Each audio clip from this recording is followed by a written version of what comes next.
सभी, उम्मीद करते हैं आप सभी बहुत मस्त होंगे।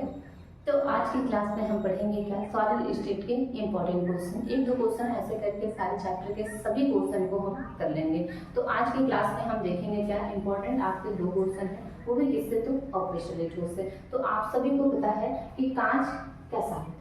मैंने आप सभी को पिछली कक्षा में, पिछले लेक्चर में आप सभी को बताया है कि कांच जो होता है वो किसका एग्जाम्पल होता है। तो आप सभी लोग को याद होगा या फिर नहीं भी याद होगा तो हम आप सभी को बता देंगे कि ये कांच जो होता है वो कैसा ठोस होता है, तो अक्रिस्टलीय ठोस होता है। तो बस इसका एग्जाम्पल छोटू सा क्या लिखेंगे हम, कांच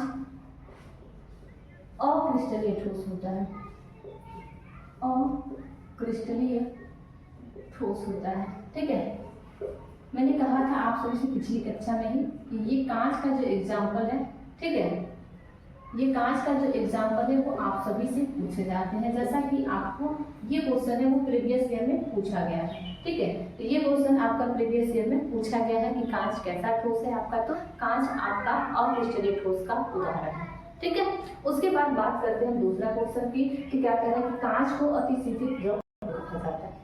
ये आपका बहुत इंपॉर्टेंट प्रश्न है, यानी कि आप जितना इसके स्टार लगाना चाहो आप लगा सकते हैं। ठीक है, ये आपका क्या है, तो इंपॉर्टेंट क्वेश्चन आप सभी से पूछे जाते हैं कि कांच को अतिशीतित द्रव क्यों कहा जाता है। जो कांच होता है आप सभी को पता है कि अक्रिस्टलीय ठोस होगा, यानी कि इसके जो अवयवी कण होंगे एक निश्चित क्रम में नहीं होंगे, आप सभी को पता है।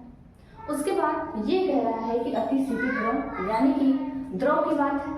जो कांच होता है ना, कहा जाता है कि कांच जो होता है उसमें बहने की प्रवृत्ति पाई जाती है। जैसे कि आप सभी लोग देखे होंगे कि दरवाजों में, खिड़कियों में जो कांच लगे होते हैं वो ऊपर क्या होते हैं, गर्मियों में पतले हो जाते हैं और नीचे क्या होते हैं, मोटे हो जाते हैं। ऐसा क्यों होता है, क्योंकि वो पिघल के क्या होते हैं, नीचे की तरफ आते हैं। इधर आते हैं तो नीचे की तरफ आते हैं, इसलिए वो जो शीशा होता है ऊपर की तरफ पतला और नीचे की तरफ क्या हो जाता है, मोटा हो जाता है। तो यही बात है, यहाँ आपसे पूछ लिया है कि कांच को अतिशीतित द्रव क्यों कहते हैं, क्योंकि वो बह के आ रहा है। ठीक है, तो हम कह सकते इसका आंसर क्या कि कांच जो होता है वो, ठीक है, कांच में द्रव की तरफ बहने की क्या होती है, प्रवृत्ति पाई जाती है। क्या होती है कि कांच में द्रव की तरफ बहने की क्या होती है, प्रवृत्ति पाई जाती है, इसलिए हम कांच को क्या कहते हैं, तो अतिशीतित द्रव कहते हैं। ठीक है, तो बस इतना ही आंसर है, आप सभी लोग लिखिए साथ ही। क्या कांच में द्रव की तरफ बहने की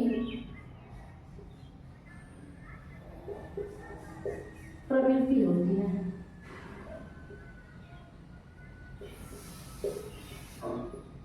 प्रवृत्ति होती है। ठीक है, जैसे आपका क्या होता है, द्रव अगर कहीं गिरता है तो वो क्या होता है, जिधर ढालू रहता है उधर की तरफ बहना शुरू करता है। उसी प्रकार से ये भी है क्या, कांच में द्रव की तरफ बहने की प्रवृत्ति होती है, इसलिए कांच को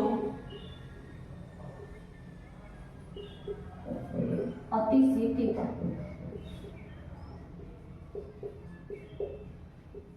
द्रव भी कहा जाता है।